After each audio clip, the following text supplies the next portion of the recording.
I'm going to make this as clear as I can.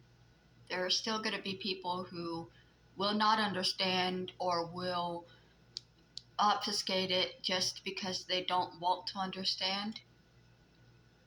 I am not posting about these situations because I'm trying to validate them or prove them. I'm simply documenting what is happening. I am documenting an ongoing situation. I know that there is nothing I can do to stop it. There's nothing I can do. I can't go back in time and get evidence that I didn't take when I was a child. I can't stop the things that have happened from happening. There's nothing legally I can do because I don't have the money. It's literally a financial issue. If I had money, I could take it to court. But I don't have any money. So all I can do is document it to let other people know what is happening. That does not mean that I'm going to spend the rest of my life here defending what I'm documenting as real and valid. I'm documenting it. It's happening. That's that. I'm not going to spend the rest of my life defending the fact that these people are doing this. I'm documenting it so it can be seen. And that's it. People are demanding to know what my aunt's name is now so that they can contact her and harass her about what she told me. I'm not willing to give that information up. Would that help? Possibly. It might. I could sit here and dox my entire family and give you names and phone numbers and address and tell you to go wild. But what good would that really do in the end? Because the majority of them are not going to be honest because my aunt has paid them off. My grandmother left me everything in a will that was never read. My aunt used the money that was meant to take care of me for the rest of my life to pay the rest of the family for their silence and denial of the truth. That is what has happened.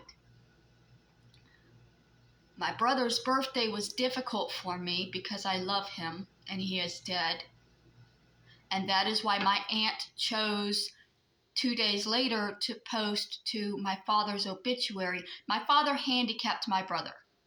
It was a very vindictive, manipulative, narcissistic thing to do, to post to my father's obituary about how she's continuing on the abuse of me and how he was this wonderful man. He literally handicapped his own son.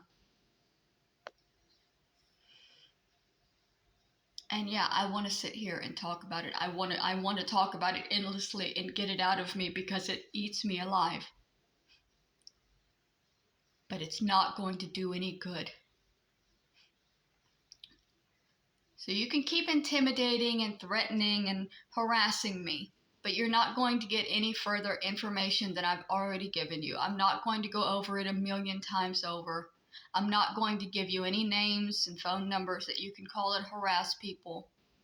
I know what the truth is, and I'm speaking it.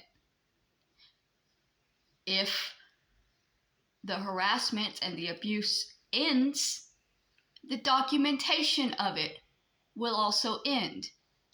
Because I would have nothing to document if it were not happening. Understand that. The day my family stops attempting to abuse me, I will stop documenting their attempts to abuse me.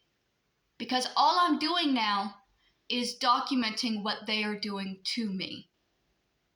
The actions that they're taking and the effects that it's having on my emotional and physical state. That's the point. There's no more finding the truth, proving it. I'm documenting what's happening.